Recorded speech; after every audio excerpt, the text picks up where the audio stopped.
50-year-old Tang YOUJU much prefers to live in her home village, but for the past decade she has worked in China's capital Beijing as a cleaner, 7 days a week, earning $600 a month. It's much easier to make money in Beijing and then spend it in your hometown.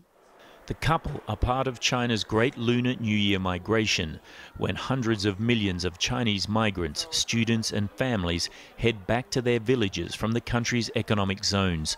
3.6 billion trips will be taken in the next 40 days, making the spring holiday the biggest migration of people on the planet.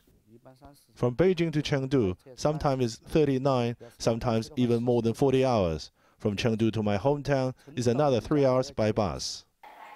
The need for rail travel is high.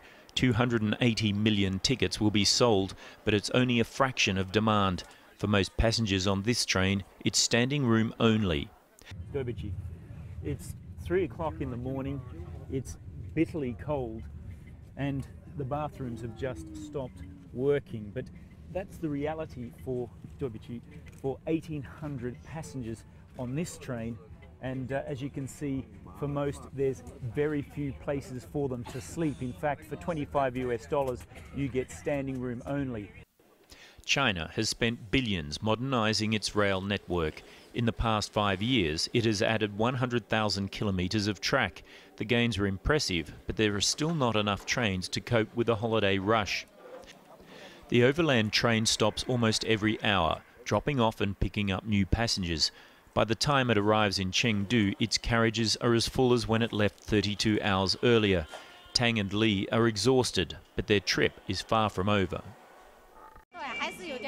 I still feel very, very tired. To be honest, you couldn't take a good rest on the train. It's very, very noisy. More than 800 buses are deployed. Tang and Li have 2 buses to catch, the first to Jianyang, the second to Leeson. Leeson is a small county by Chinese standards of just 860,000 people. From here, the couple negotiate the fare for a minicab ride to the village. It's just a short, dusty 30-minute journey to their home.